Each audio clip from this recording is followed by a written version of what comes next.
Hi friends, welcome to my channel. Menon యువరాజ్కి phone చేసి కొత్త బిజినెస్ గురించి ఎక్స్ప్లెయిన్ చేస్తూ ఉంటాడు. అప్పుడు యువరాజ్, కొత్త బిజినెసా ఏంటి బాయ్ అది అని అడుగుతుండగా, మాదక ద్రవ్యాలు అని మీనన్ అంటూ, నా తమ్ముడు టోనీ దుబాయ్ నుండి వచ్చాడు, వాడు నువ్వు కలిసి ఇద్దరు ఈ బిజినెస్ని స్టార్ట్ చేయండి.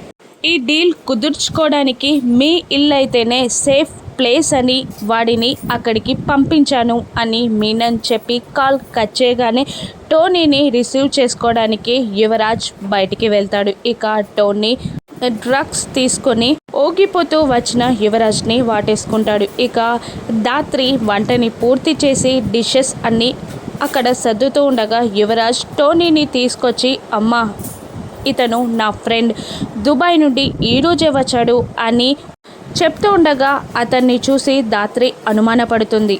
మీరిద్దరూ క్లోజ్ ఫ్రెండ్సా అని దాత్రి అడుగుతుండగా, అవును అని యువరాజ్ అంటూ ఉంటాడు. ఇక మళ్ళీ దాత్రి ఇలా అడుగుతూ ఉంటుంది, చిన్నప్పటి నుండి ఫ్రెండ్సా లేదంటే స్కూల్ ఫ్రెండ్సా కాలేజ్ ఫ్రెండ్సా అని దాత్రి అడుగుతుండగా, టోనీ ఏమో కాలేజ్ ఫ్రెండ్ అని, యువరాజ్ ఏమో స్కూల్ ఫ్రెండ్ అని ఒకరికొకరికి మ్యాచ్ కాకుండా చెప్పేస్తారు. ఇక దాత్రి అనుమానం ఇంకా బలపడిపోతూ ఉంటుంది. ఇలా అంటుంటుంది దాత్రి, నువ్వేమో స్కూల్ ఫ్రెండ్ అంటుంటే అతనేమో కాలేజ్ ఫ్రెండ్ అంటున్నారు, మీరు నిజంగా ఫ్రెండ్సేనా అని అడుగుతుండగా, చిన్నప్పటి నుండి స్కూల్ నుండి కాలేజ్ వరకు మేమిద్దరం ఫ్రెండ్సే అని యువరాజ్ ఆన్సర్ చెప్పి టోనీని రూమ్లోకి తీసుకువెళ్ళిపోతాడు. ఇక టోనీ అక్కడ డ్రగ్స్ తీసుకొని ఏదో డీల్ గురించి యువరాజ్తో మాట్లాడుతూ ఉంటాడు. మరోవైపు దాత్రి కేదార్లు మాట్లాడుతూ ఉంటారు.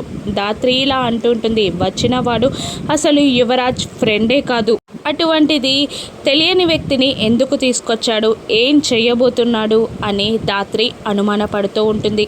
మీనన్ డ్రగ్స్ బిజినెస్ గురించి జేడీ కనిపెట్టగలదా? ఇంట్లో జరుగుతున్న డీల్ని జేడీ చెడగొట్టగలదా? రాను ఎపిసోడ్స్లో చూద్దాం. Thank you for watching.